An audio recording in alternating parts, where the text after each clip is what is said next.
Scared for real. Hey, it's Chris O'Neill. Adam Perry.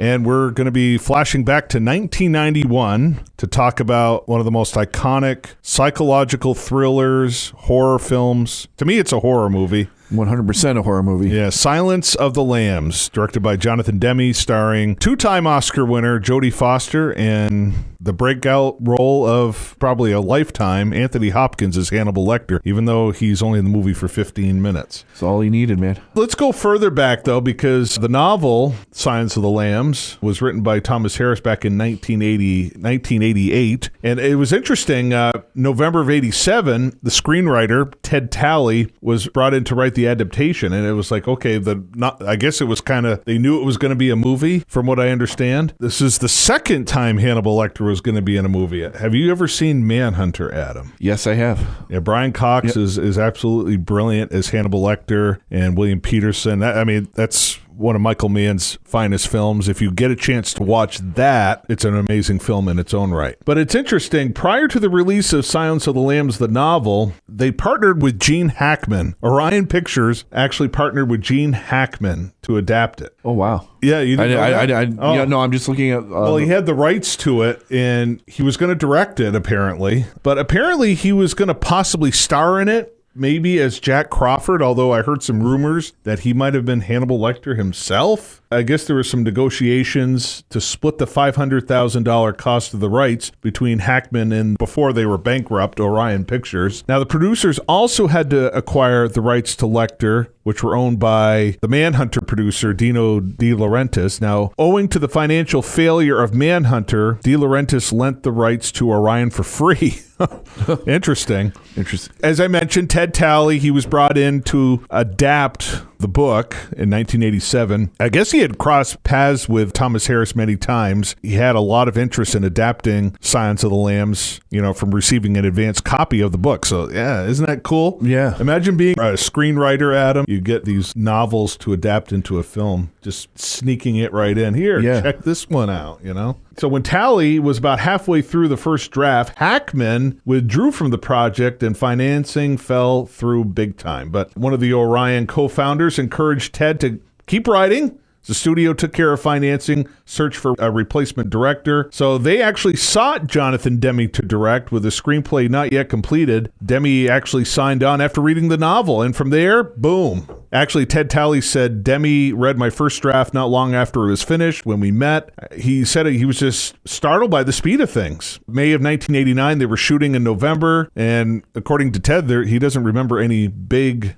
revisions. Now, from the start, Jodie Foster was interested in Clarice Starling. Again, she read the novel. Mm-hmm. It was obvious she captured a lot of the little nuances of the Clarice Starling character. She just won an Oscar for The Accused a few years before, but Demme was not convinced she was right for the part at first. Really? Which is interesting. Having just collaborated on Married to the Mob, Demme's first choice for Starling was Michelle Pfeiffer. Imagine Michelle Pfeiffer. That would have been interesting. Interesting, yes.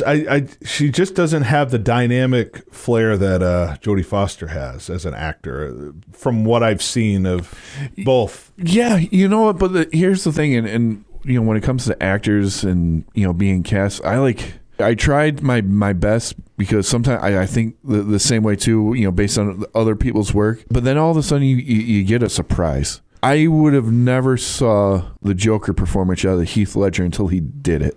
I don't criticize anybody's casting until I actually see what they did with the part. Interesting note about Heath Ledger. I wasn't a huge Heath Ledger fan. The Patriot was okay, but 10 Things I Hate About You, all that other stuff. Exactly. Yeah. But then I was a huge Billy Bob Thornton fan, and at the time, Monsters Ball came out, and I blind bought the DVD. Yeah, Puff Daddy was in it. I wasn't a huge fan of him, but I was blown away. I was impressed with Heath Ledger's performance, like a quietly intense film. And then you see Heath Ledger in Brokeback Mountain, and again, you take Jake Gyllenhaal's bloated, overacting performance in that movie, and you look at Heath Ledger's quietly intense performance. After seeing that, and then he did Casanova, he was doing all these crap movies from the late 90s to the mid 2000s just to get the pretty boy image out of it. That's what he says he was doing. I was totally sold as soon as he was announced for the Joker.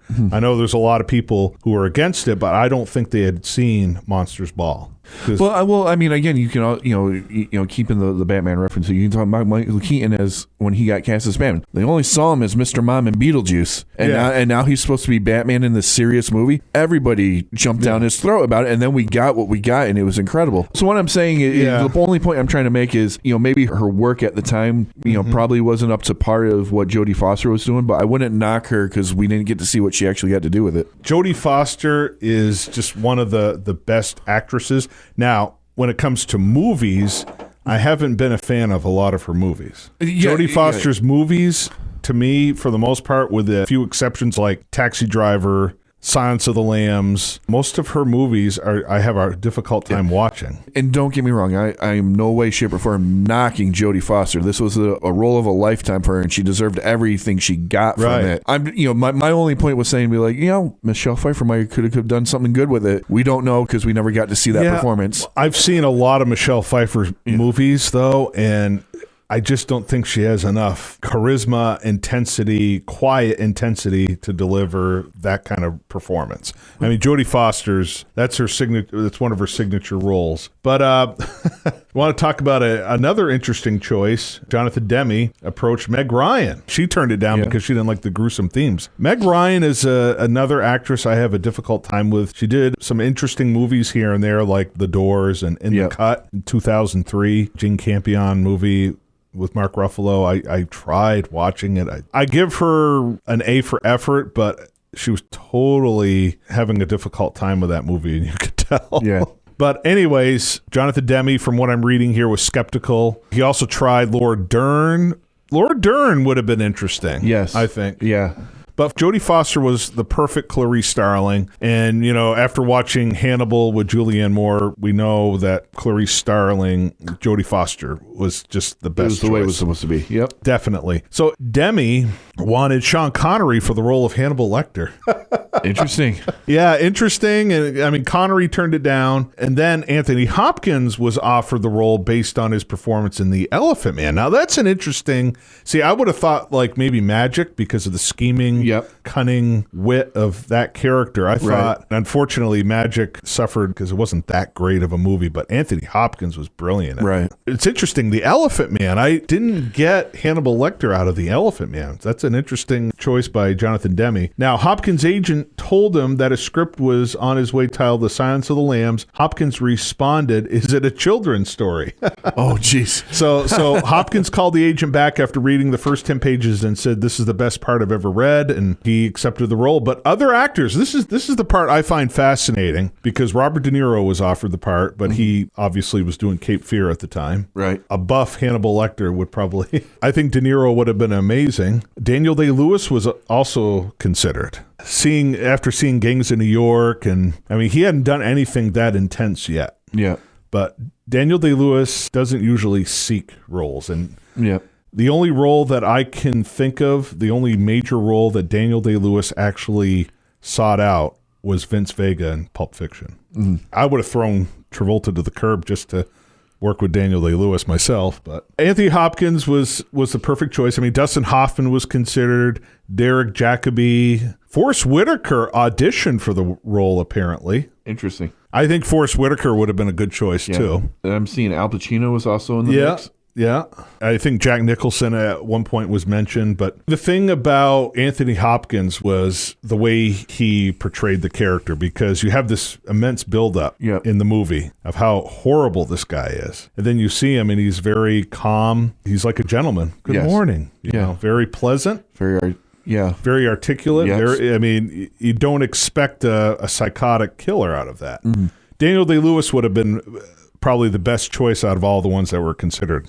I mean, I know I'm kind of biased because he's one of my favorite actors, but I think Hopkins did an amazing job being subtle and downplaying the role. I think it was a good choice. But Hopkins developed his portrayal after, and as soon as I tell you this, you're going to be like, interesting.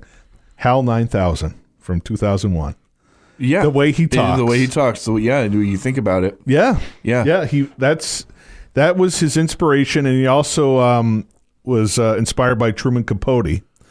I see that too. Yeah, Hopkins clarified that he did not base Lecter's vocal cadence on Katharine Hepburn, as some people had believed. Now, that was a thing. We were talking about this. Anthony Hopkins had been in movies since 1967. Yes. And Silence of the Lambs was his big breakthrough. After all of those years, I mean, he had some lead roles, The Bounty, which was unfortunately unsuccessful. It's not a bad movie. Magic, we talked about that. That bombed. Bridge Too Far, it was somewhat successful, but he was kind of in an ensemble cast. Yeah. So, I mean, those are some notable early roles, but The Lion in Winter was his very first movie, and he really hit it off with Katharine Hepburn. Yeah. And she helped guide him and all that kind of stuff. He always brags about Katharine Hepburn. So I think that's why a lot of people probably thought that. Can I just add one more, little, personal piece to that? This is something, I know a lot of people, a lot of musicians, a lot of actors, a lot of film directors. We had my brother on. He's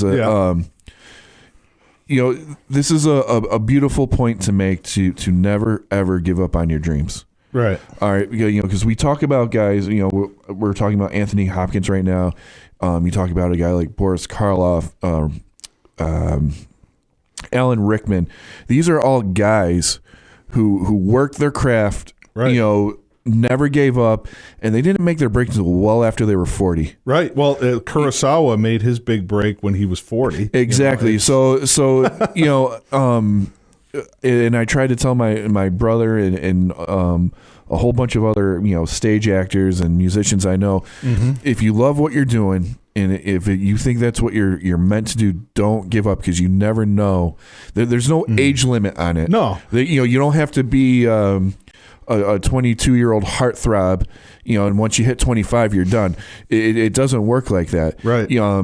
Keep at it, and you never know when that big. Because look what happened to Anthony Hopkins after this movie. I know. He blew up. Yeah, he was blew up everywhere. In a lot of bad movies, but he was also in a lot of good movies. Same thing with Karloff. Frankenstein hits. The guy's 41 years old. Right. Blows up. Yeah. So, well, if you want to even look on a different level, stage actor Sidney Greenstreet, his first movie, Maltese Falcon, and he's 61 years old. Yeah, exactly. so that's just kind of my little point there. Don't ever give up on your dreams, because you never know when it's going to happen. So Anthony Hopkins, I mean, again, brilliant performance. He's only in the movie for 15 minutes.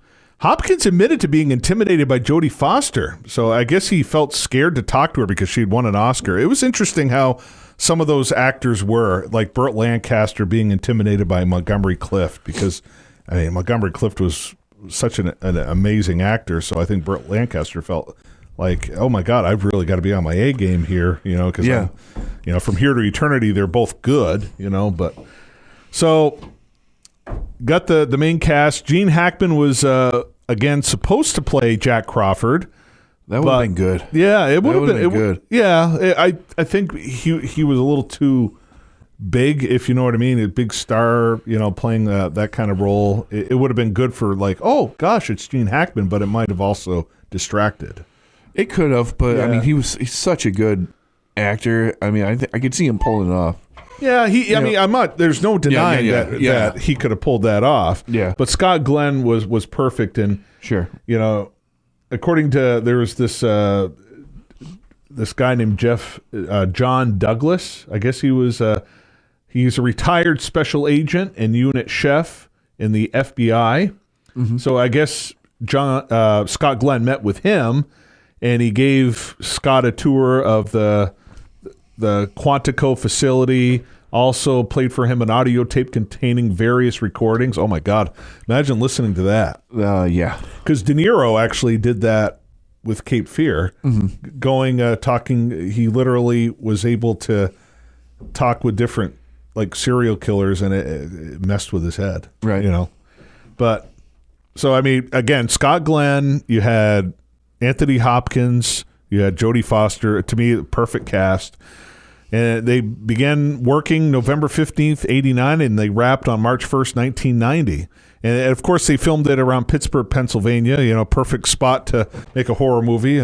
Sure. George Romero. Yeah. and I mean, it was really, really authentic locations too. I mean, it's awesome how they really went for authenticity on that. Mm-hmm.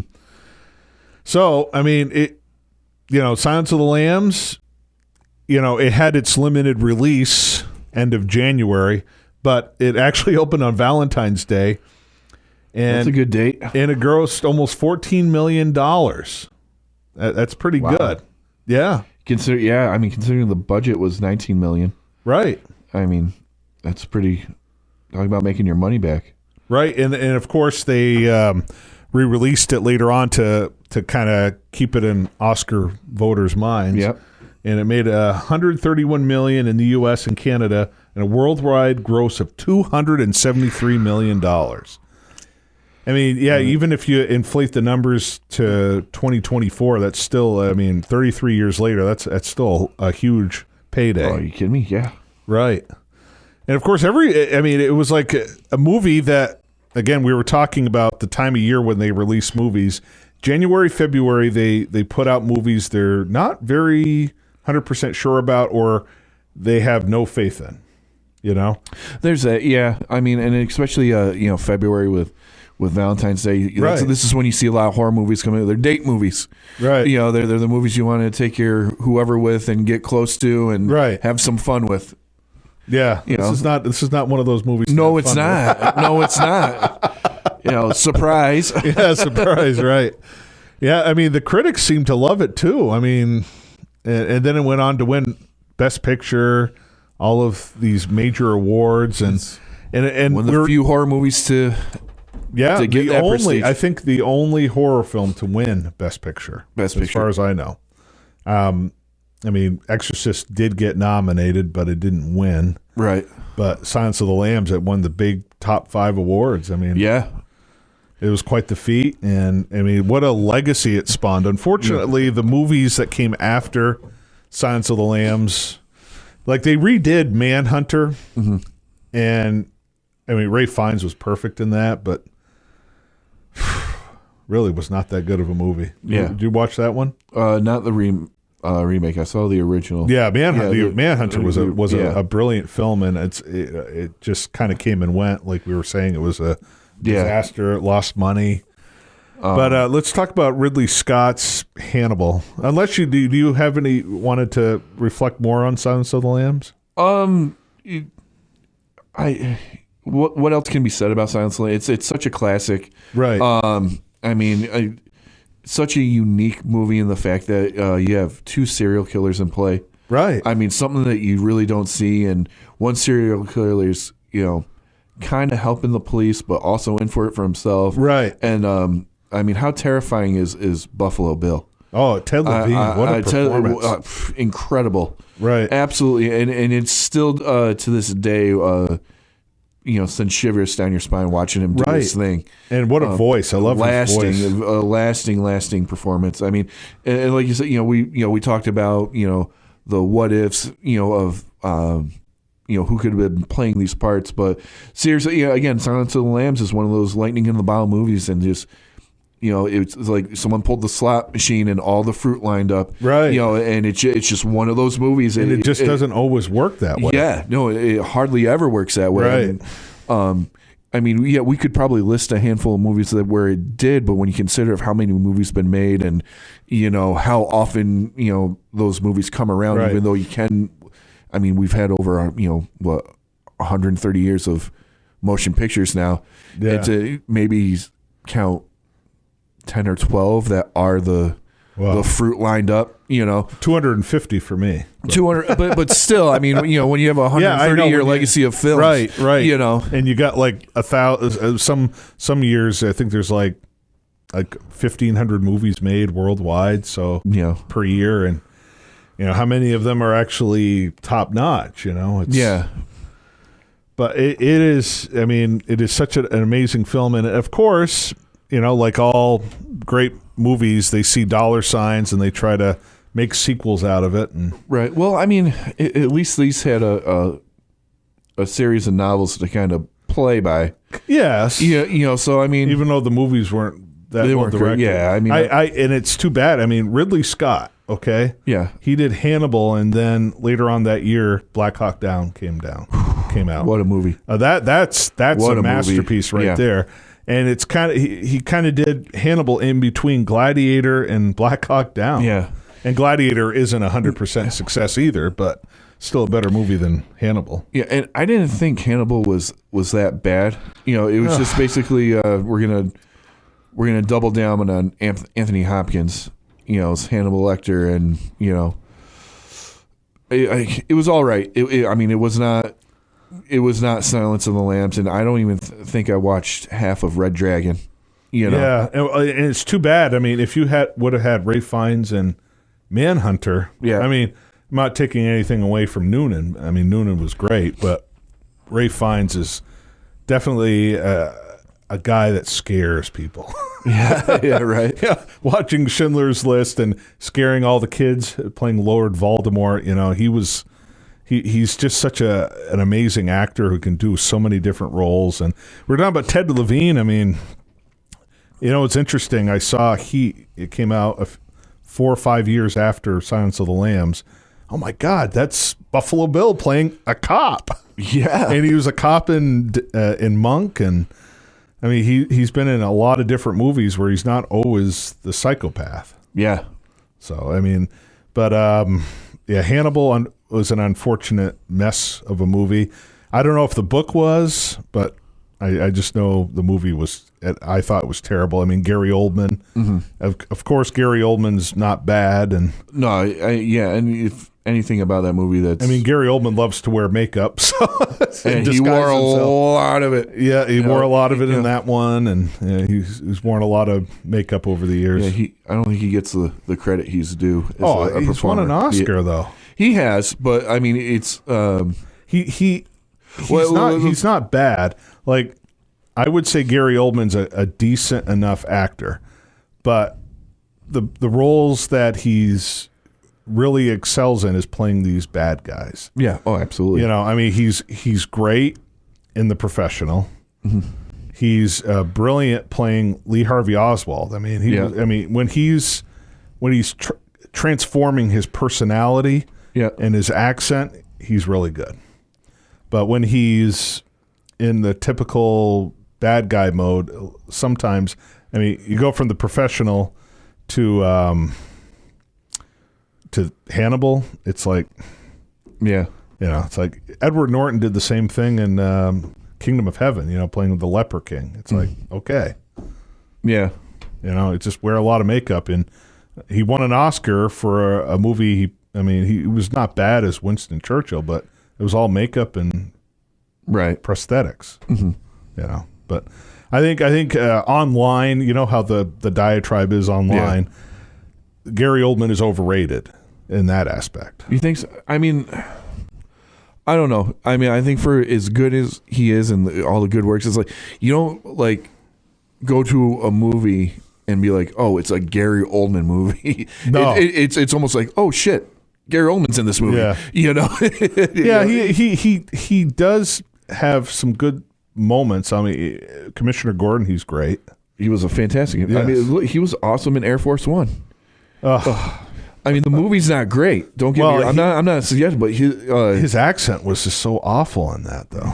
But I don't know. I didn't really like Air Force One too much. I mean, it's a far-fetched, campy, cheesy movie. It's way too long, with horrible taglines. But I thought he was a very intense terrorist. But again, it's typecast after The Professional. The Professional was, the movie that kind of was like a lot of people started waking up to Gary Oldman. I mean, he was really good. I mean, he's an FBI agent. He's supposed to be the good guy, but he's the villain. Right. He's a psychopath. Yeah.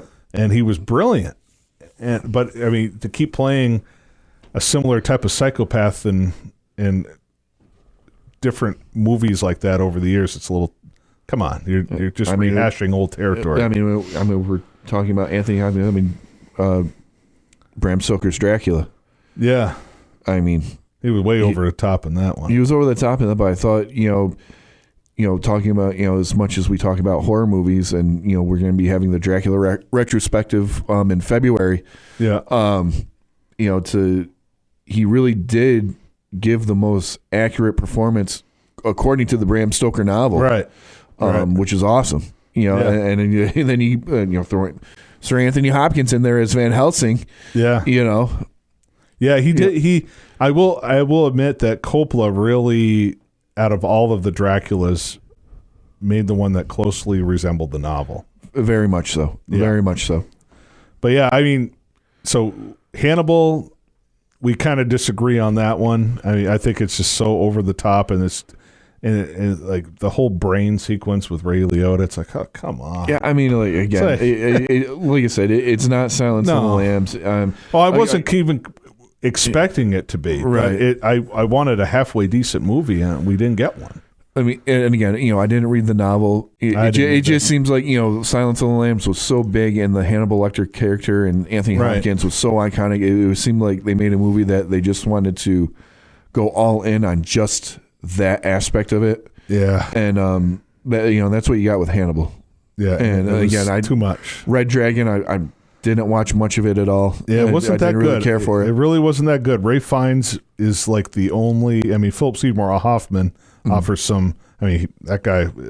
You want to talk about an actor? Yeah. You talk about Gary Oldman. I'll talk about Philip Seymour Hoffman. Sure. I mean, listen, he was one of the best. Absolutely. And then, I mean, that movie was a major. I mean, Edward Norton is just such a cash it in type of performance. He kind of did it. It was just such a bland role for him. Yeah. Especially after seeing Manhunter with William Peterson, who's so dynamic, and then you watch Red Dragon, and it was just such a ugh. Yeah. And then Hannibal Rising, the story of Hannibal as a kid. Yeah. Gong Li was great in it, but she's only in it for like 20 minutes. Did you watch any of the TV show? No, I like Mads Mikkelsen a lot, but again, I really, I love Silence of the Lambs, and some of the stuff I don't want it to tarnish. Right. I don't think you could ever, take my love away from Silence of the Lambs, but I'm the type of guy that really doesn't care for sequels that much. Once in a while, I'll get surprised, but most of the time, I'm just like, keep your sequels. Right. Keep it. And, again, I'm in the minority because these movies have all been very successful. Oh, sure. I mean, Hannibal lasted a few seasons. Yeah. Yep. Did you ever watch any of this stuff? I watched a few episodes. I didn't think it was bad. Again, I really don't have the time or really the patience to sit there and watch a TV show, episodically like that. Yeah. But what I did see of it, I didn't hate it. I can say that. Right. Much like the Bates Motel, kind of in the same vein. Yeah. But what I saw of it, I liked. Was it Psycho? Not even close. But it was interesting to see. Where they took these characters and how they developed them a little bit. So right. Did you ever see Clarice? There was actually a series about Clarice Starling. I have not seen that one. No. It only lasted one season. Well, that explains a lot. Yeah. So I guess it's all set between Silence of the Lambs and Hannibal. Mm-hmm. I'm not really familiar with Rebecca Breeds. She was in, I think, some soap operas and stuff. I never really got into it, but you can go online. I don't know if you can watch them, but I guess they started developing it in January 2020, and it didn't air until like 2021. I don't think it did that well. Obviously, it didn't because it was just one season. So sure. I love Silence of the Lambs. I really didn't care for anything that followed. Yeah. I mean, I did like Manhunter. I didn't see Manhunter until many years after I saw Silence of the Lambs. And to be honest, I was skeptical because I'm like, okay, Hannibal Lecter, but this was done before. So I'm like, I'll have to give this movie a watch. And I was just so blown away how Michael Mann handled that adaptation of I mean, it's such an amazing movie. And that was not a horror movie. One heck of an intense thriller, that's for sure. Right. And Michael Mann knows how to shoot action and thrillers pretty well. Silence of the Lambs is a horror movie. I don't care what anybody else says. I don't care what the Academy of Motion Picture says. They can call it a psychological thriller all they want. Well, it is a horror movie. When your brother and I were going back and forth on what is a horror movie, we both kind of agreed that the Academy doesn't think horror movies are prestigious. No. So that's why they don't call them a horror movie. Oh, The Exorcist is not a horror movie. Come on. It is a horror movie. Absolutely it is. You know, and again, I wasn't freaked out by Jaws, but I can understand people calling it a horror movie. That got Best Picture nominations too. I mean, it's a horror. It can be considered a horror movie. Silence of the Lambs, though, definitely horrifies anyone who watches it. Absolutely. And if it doesn't horrify you, some scenes will shock the heck out of you. Yeah. That's for sure. But either way, 33, 34 years later, we're still talking about Silence of the Lambs. And I know there's a lot of editions you can buy on home video. Like Criterion made this amazing Blu-ray with a 4K restoration.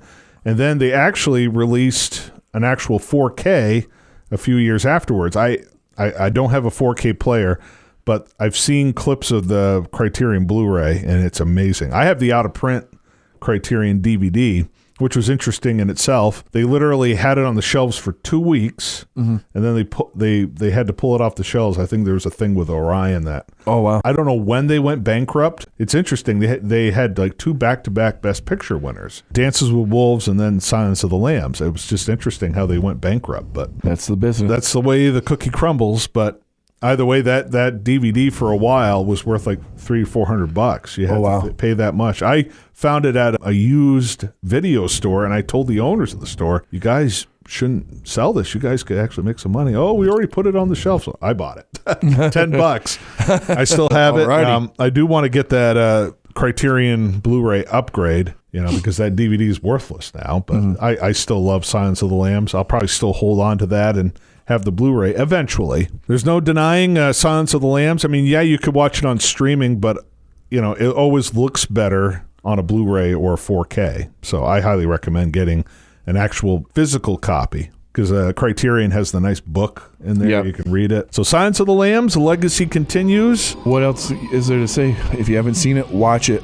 We'll see you next time on Scared for Reals.